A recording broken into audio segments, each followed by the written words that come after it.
Varric's primary manipulator froze above the emergency console as the biometric reading scrolled across his vision. That's impossible. Run the scan again. Commander, the readings are consistent. His second officer's voice carried an edge Varric had never heard before. Vault 7 breach confirmed. All 12 Chthon cubs are loose in Maintenance Bay 4, and there's a human in there with them. Evacuate the sector now. Full lockdown. Protocols, sir. The officer's antenna flattened against his carapace.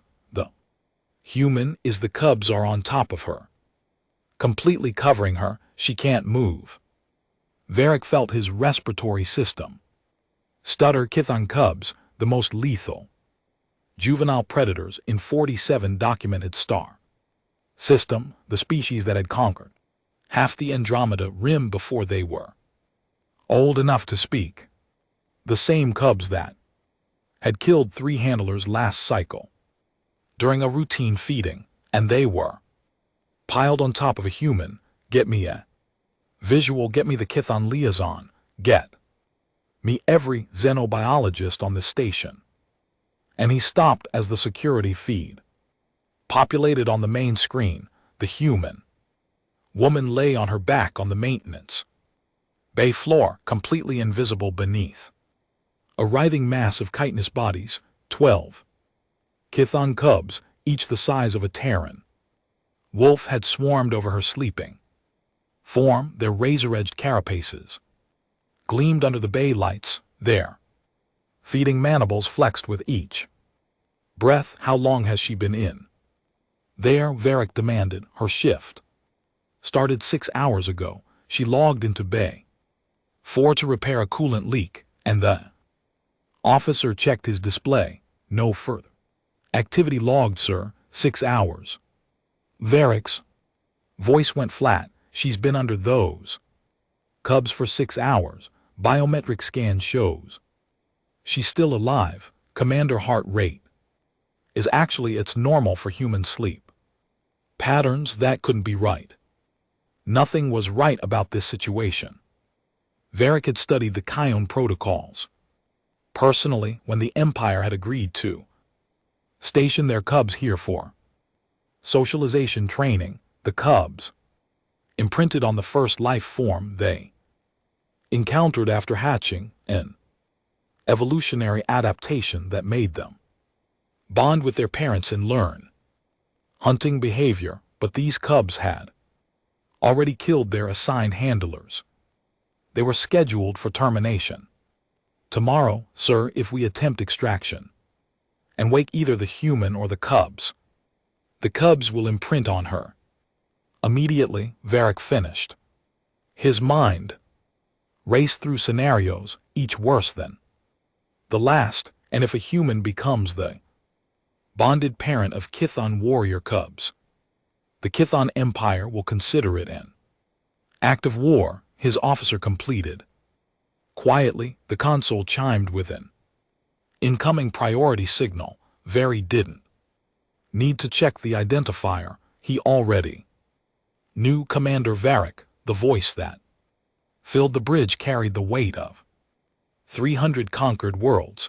Explain why my cubs are unsupervised in a maintenance bay with a member of a death world species. Varric straightened his posture, mandibles tight. Ambassador Thornak, we have a developing situation. I am watching your security feed now. Pause. That stretched too long. Your human has survived 6 hours of direct contact with juvenile pythons. How? We don't know. She appears to be sleeping. Sleeping? Thornak's tone suggested Varric had just claimed his human was juggling neutron stars under 12 imprinted cubs. Sleeping? Her biometrics indicate. I know what her biometrics indicate. Commander, I also know what should be happening. Those cubs killed their last handlers because the handlers showed fear. Fear triggers the hunting response. Your human should be dead 20 times over. On the screen, one of the Cub shifted position, its serrated limb, moving across where the human's throat would be. Very forced himself to keep watching. We cannot wake them, Vic said, if the cubs fully imprint on her. Too late for that concern. Thornek's image appeared on a secondary screen, his scaled features set in grim lines. Imprinting begins with prolonged contact. After 6 hours, Commander, those cubs already think that human is their parent. Then we have a diplomatic crisis. We have something far stranger than that. Thornek leaned closer to his own screen, studying the feed. Those cubs are purring. Very felt his respiratory system freeze again. Kython cubs don't purr. No, they don't, but watch the mandible movements. Listen to the resonance frequency. Thornek's voice carried something Varric had never associated with the Kython Empire. Confusion. That is a contentment. Response. I have studied 17,000 cubs across my career. I have never seen that behavior. What does it mean? It means your human is doing something that contradicts every piece of Kython biology we understand. The security feed showed movement. Varric's entire bridge crew went silent as the mass of cubs began to shift. Slowly, carefully, a human hand emerged from beneath the pile, then an arm, then a face. A woman in her late 30s, dark hair matted with sleep, expression groggy and confused. Oh, the human said, her voice carrying clearly through the audio feed. Oh. Wow, hey there, little guys, do not move. Varric transmitted directly to the bay speakers. Remain completely still. You are in extreme danger. Danger. The human, Alina, her file said. Station. Plumber looked around at the cubs with a sleep fuzzy smile. These guys, they're adorable. Those are Kython cubs. Varric tried again. They are classified as Class 7 lethal organisms. They have killed. Yeah, I can see the tags on the vault. Alina sat up slowly and every being on the bridge tensed. The cubs moved with her, adjusting their positions but not attacking. Someone left the door open. That's a safety violation, by the way. I'm going to have to file a report. She was filing reports while covered in apex predators, while those predators nuzzled against her hands like she's petting them. Thornek said, his voice strangled. She just scratched one behind its dorsal ridge. The cub in question had rolled partially onto its side, exposing the vulnerable joint between carobs plates, a position that required absolute trust, a position Vari had never seen a Kython cub take with anyone except its birth parent. Alina continued scratching, seemingly oblivious to the cosmic laws she was violating. You guys are just babies, huh? Got out of your room for some exploring. She yawned. I get it. I'd be bored too if I was locked up all day. Commander, what are your orders? His officer asked quietly. Vari watched as Alina picked up one of the cubs, actually lifted it into her arms, and the cub made a trilling sound. That shouldn't exist in Kython physiology. Get me every xenobiologist on this station, Varric said slowly, and someone find out how humans domesticated their predators. I think we're going to need that information very soon. On the screen, Alina had apparently decided the maintenance bay floor was uncomfortable. She stood, cubs flowing around her feet like a chitinous tied and stretched. Oh, right, so who's hungry? Because you guys look way too skinny for predator cubs. She thinks they're underfed, Thornek said faintly. She thinks warriors of the Kython Empire are underfed. Are they? Vari found himself asking Silence from the Kithon ambassador spoke. Volumes. Elena had found the cubs. Feeding station, examining the automated dispenser with a critical eye. Oh no. No, this is terrible, you can't feed babies on a starvation schedule. What kind of setup is this? It is traditional Kithon practice, Thornik said, his voice carrying a defensive edge. Hunger strengthens the hunting instinct. It teaches them to be stressed and weak. Elena interrupted, apparently hearing the transmission. You got a manual override on this thing. Commander, these babies need actual food. Very looked at Thornik's image. The ambassador's expression had gone carefully blank, the Kion equivalent of profound internal conflict. She's not wrong, Thornik finally said. The cubs are below optimal weight by 17%. It's traditional override granted, Varric said, making a decision that felt simultaneously insane and inevitable. Elena, you have access to the feeding system. Thanks, boss. Elena worked the controls and the dispenser began producing nutrient paste at 3 times the standard rate. The cubs swarmed toward it, making sounds that definitely weren't in any Kion behavioral database.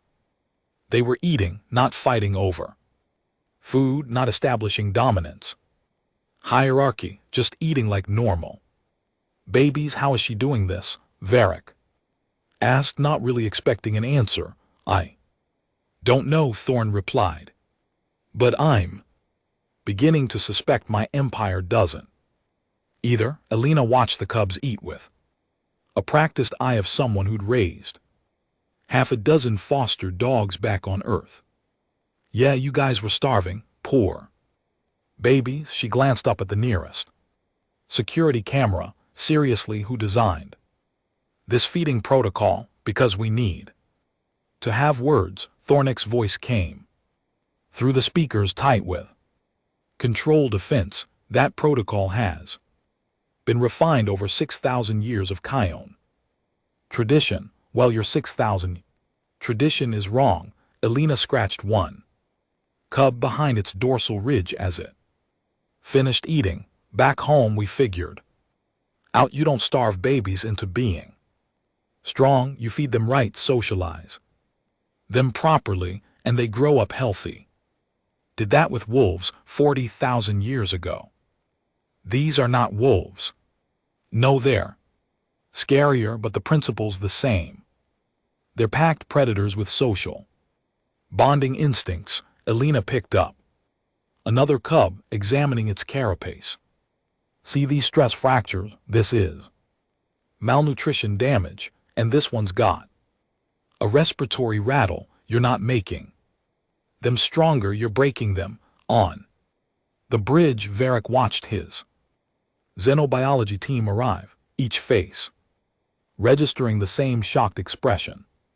As they saw the feed, Ivet, his chief biologist, moved directly to his side. Commander, this violates every documented behavior pattern for Kithon cubs. They should be, I know what they should be doing. Very interrupted. Watch what they're actually doing. Elena had sat down cross-legged on the floor, and the cubs were climbing over her again. But this time everyone could see it wasn't an attack or even an accident of sleep. The cubs were seeking contact deliberately, happily. They're playing. Yet whispered, Kithon cubs don't play. They practice combat. They establish hierarchy through violence. They don't. One cub had grabbed Elena's tool belt and was trying to pull a wrench free. Elena laughed, actually laughed, and gently wrestled it away. Nice try, buddy, that's not a toy. She pulled a ration bar from her pocket instead, broke it into pieces, and let the cub chase the pieces across the floor. She's teaching it to hunt, Thornik said, his voice strange. That's a hunting training exercise, but she made it playful. Is That wrong, Varric asked. I don't know. Any more? Thornek's image showed him. Leaning forward, watching intently, we train cubs through blood trials, first. Kill at 3 months, dominance fights. Daily, the weak are called, it's how. We've always done it, and how many cubs survived to adulthood? Elena asked. Apparently still listening, she'd moved to examining each cub individually now, checking joints and carapace integrity.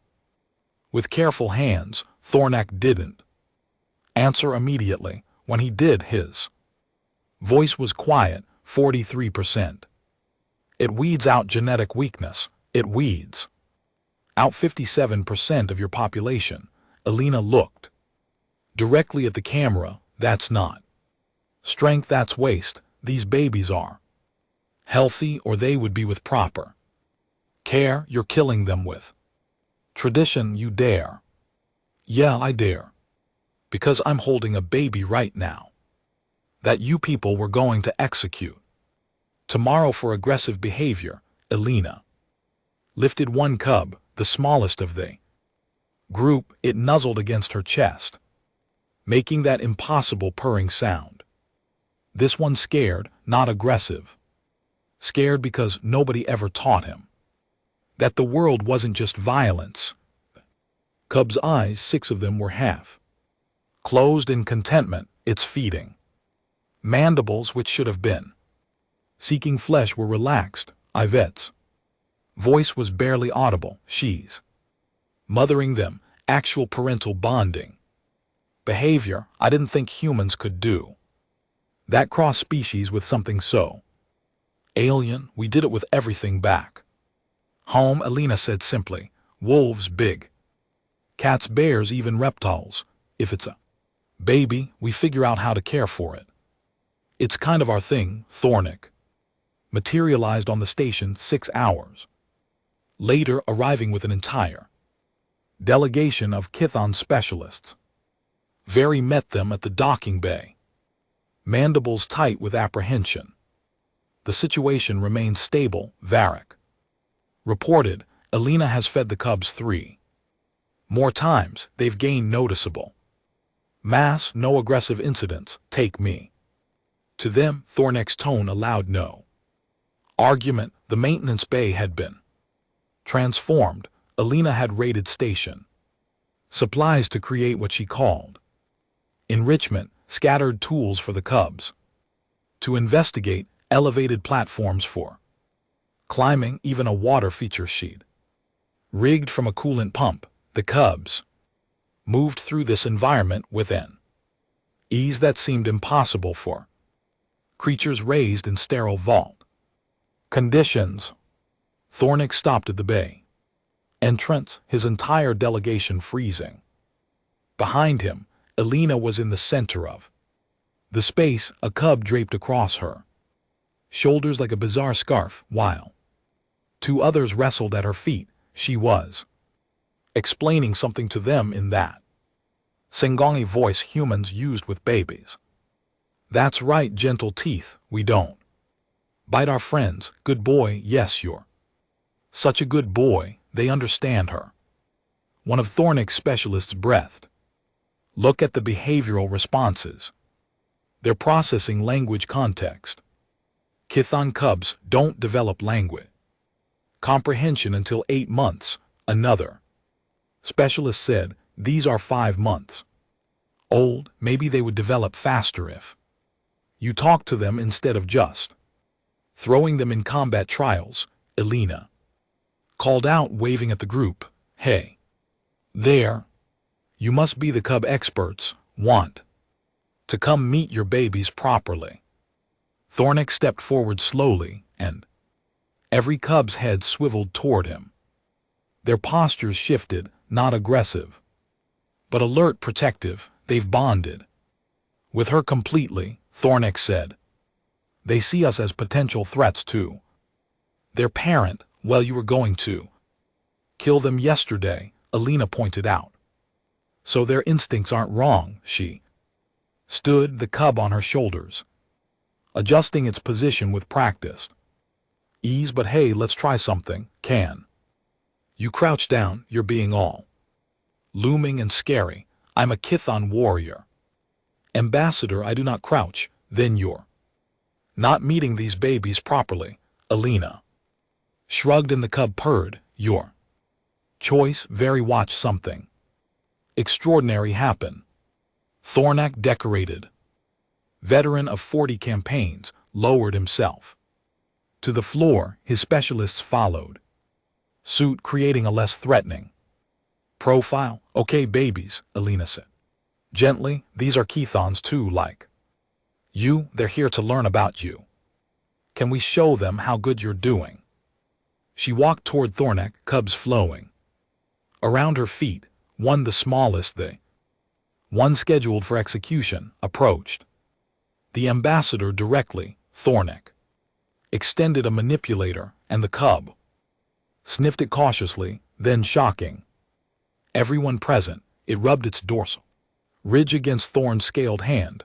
By the ancient void, Thornak whispered, it's seeking affection from me. Because you're being gentle, Alina explained, you stopped being scary and started being safe. That's all they needed to feel safe. She paused. How old are you when you start the combat trials? 3 months after hatching. 3 months, Alina's voice went flat. They're babies for at least a year, probably longer, and you start trying to make them kill at 3 months. It is tradition. It's child abuse. Alina cut him off. I don't care what species you are, babies need security, nutrition, socialization, and play, not blood trials, not starvation schedules, not culling. Thornak stared at the cubs, still nuzzling his hand. Our empire was built on these traditions. Maybe it's time to build something better. The silence in the maintenance bay stretched until one of the cubs, the one Alina had been calling tiny, despite its objectively lethal nature, climbed directly into Thornak's lap. The ambassador's entire body went rigid. Don't tense up, Alina said quickly, just breathe normally. Put your hand on his back. Gentle pressure, yeah, like that. Thornak's manipulator settled on the cub's carapace with visible uncertainty. The cub's purring intensified, a resonant frequency that seemed to vibrate through the floor. This sound, one of Thorn's specialists said, her voice shaking. Commander Thornak, this is a familial bonding response. It only occurs between cubs and their birth mothers in the wild. We've never documented it in captive populations because you never gave them reason to make it, Alina said. She sat down beside Thornak. 3 cubs immediately swarming into her lap. They're not little killing machines you wind up and point at enemies. They're children. Really dangerous children. Yeah, but still children. Yet had been recording everything, her own scientific training, clearly at war with what she was witnessing. Alina, can you explain your methodology? For the record, methodology, Alina laughed. I'm not doing anything special. Look back. On Earth, we domesticated wolves not because we were stronger or smarter than them, but because we understood pack dynamics. Wolves are social. They need hierarchy, security, and belonging. So we gave them that, and over time they became dogs. These aren't wolves, Thornak said, but his voice had lost its edge. Tiny had fallen asleep in his lap. No, but they're packed predators with similar social needs. Watch. Alina gently moved 2 cubs that were starting to roughhouse. See that? They were getting too aggressive, so I redirect. Not punish, redirect. Give them something else to focus on. She pulled out a maintenance cable and dragged it across the floor. Both cubs immediately pounced on it, play fighting over the prize you're teaching them to control.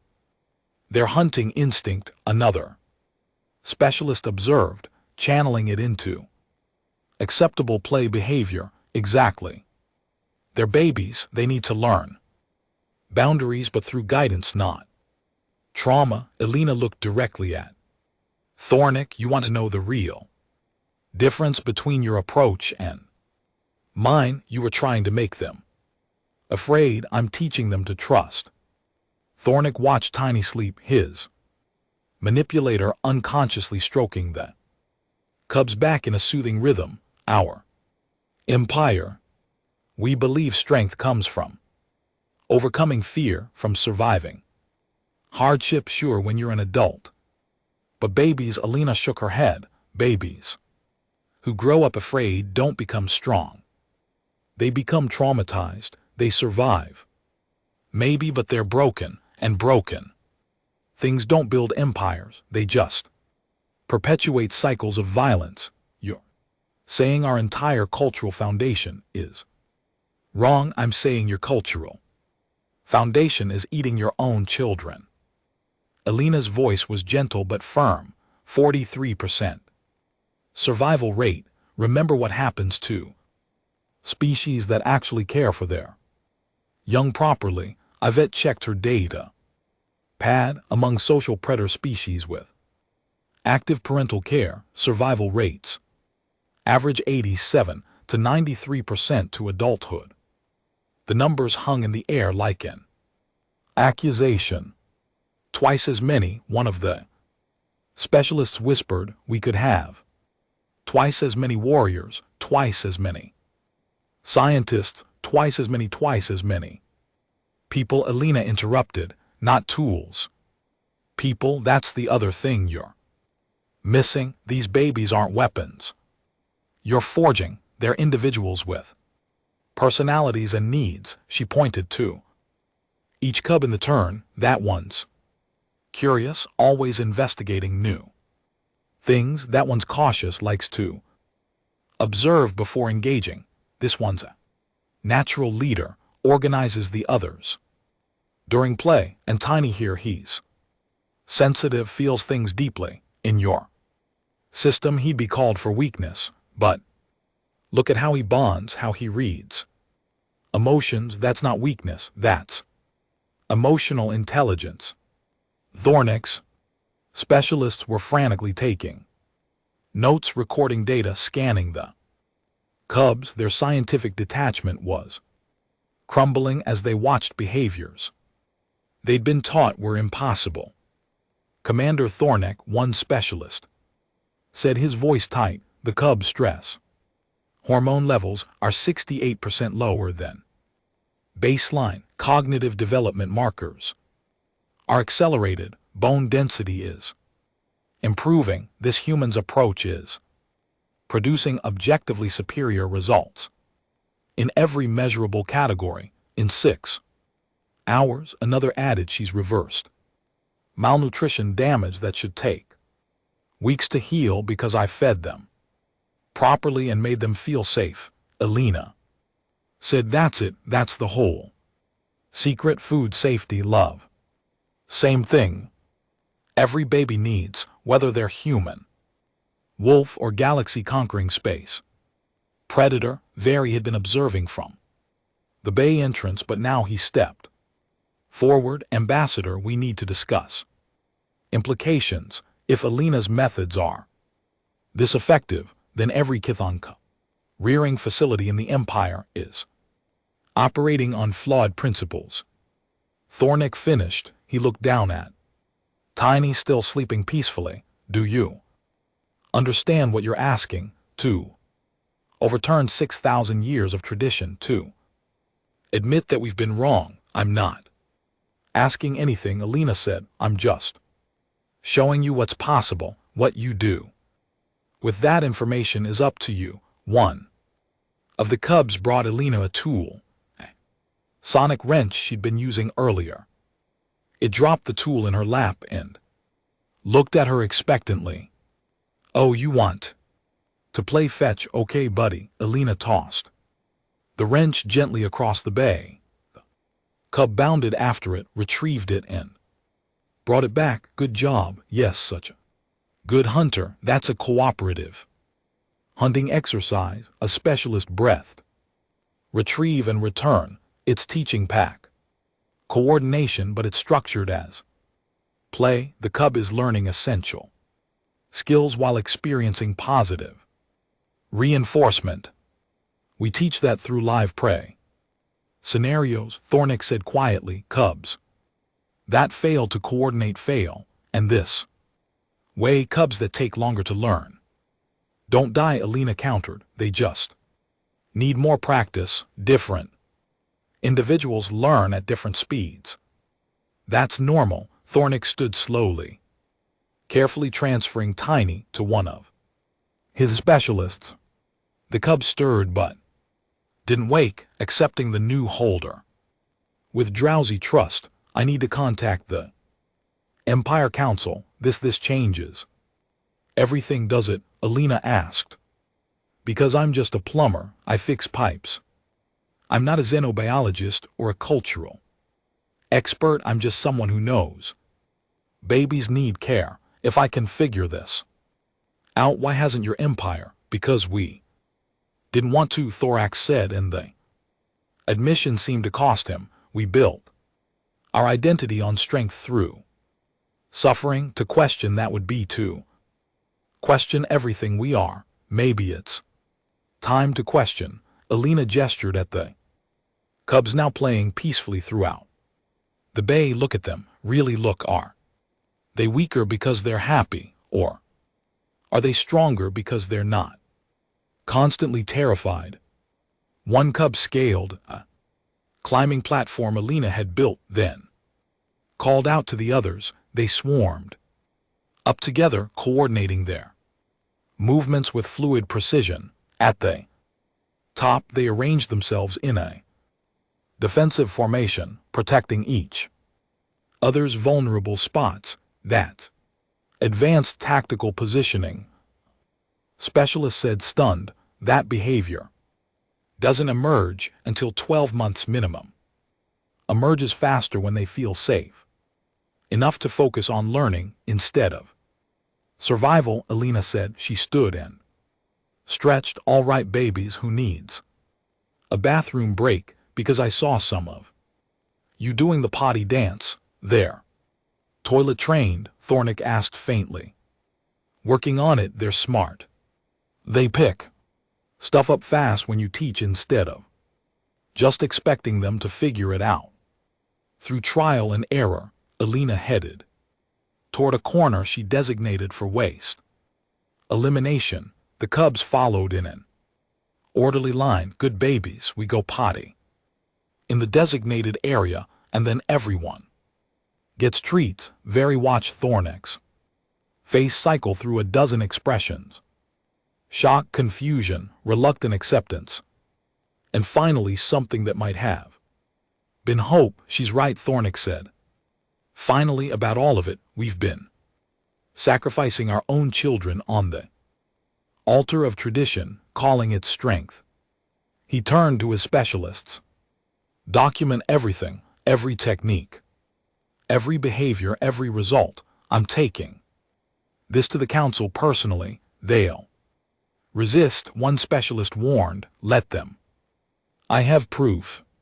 Thornick gestured at the bay. Look at those cubs. Look at their development. The data doesn't lie. Our way produces 43% survival. Her way produces this. Alina returned with the cubs, each one clearly healthier than they'd been hours ago. Fuller bodies, brighter eyes, confident movements, instead of aggressive desperation.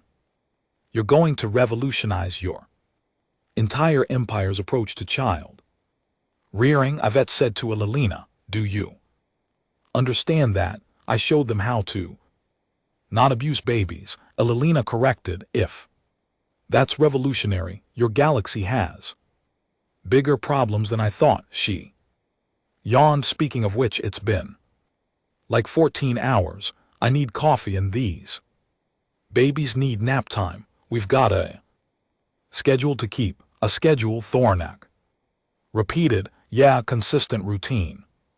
Babies thrive on predictability, Alina started herding cubs toward a nest of blankets she'd constructed. Nap time, then playtime, then learning time, then dinner, then quiet time, then bed. Same. Every day, they feel secure when they know what's coming. The cubs settled into the blanket nest with minimal fuss, arranging themselves in a protective cluster. Alina sat beside them and they immediately adjusted to include her in their formation. She's part of their pack now, a specialist said, fully integrated. They'll defend her with their lives. Good, Alina said, drowsily, already half asleep herself. Because I'm definitely defending them. 3 months later, Vic stood in the station's observation deck, watching Alina lead a group of Kion specialists through what she called Cub Care 101. The 12 cubs, now noticeably larger, healthier, and infinitely more coordinated, demonstrated hunting exercises that looked suspiciously like games of tag. Thornak stood beside him, reviewing data on a holographic display. The Empire Council has authorized conversion of 47 cub facilities to Alina's protocols. Initial results show survival rates increasing to 79%. Cognitive development is accelerating across all test groups, and the traditionalists furious, but they can't argue with results. Thornak closed the display. We're estimating within 2 generations, our population will increase by 38%. All because a human plumber told us we're doing it wrong. Alina's voice drifted up from below. No, gentle mouths, we don't bite our friends even in play. Good redirection. Yes, you're such smart babies. She's returning to Earth next month. Varric said she's got pipes to fix back home. We've offered her a position as cultural liaison, full ambassadorial status. She declined. Of course she did. Thornak's mandibles quirked in what might have been amusement. She said, and I quote, I'm a plumber, not a nanny, but I'll visit for holidays. Because someone's got to make sure you're not backsliding. Below, Tiny, now the group's emotional center rather than its weakest link, brought Alina a training tool. She praised him enthusiastically, and the other cubs chittered their approval. The cubs leave for their first socialization.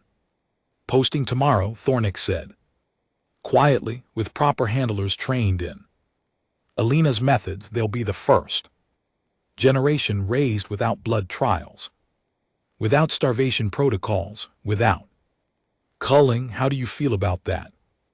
Terrified, hopeful, Thornak watched the cubs play. My entire life I believed strength came from suffering, that we earned our place in the galaxy through hardship. Alina proved we were just herding our children and calling it tradition. Alina looked up, caught them watching, and waved. Several cubs mimicked the gesture with their manipulators. She changed an empire's entire philosophy in 6 hours, Varric observed. No, Thornak corrected, she just showed us what love looks like. We did the changing ourselves. Below, Alina returned to teaching. Cubs clustered around her like she was the most natural thing in the galaxy, which Varric supposed that she was just a human, just a plumber, just someone who understood that babies, any babies, deserved better than fear.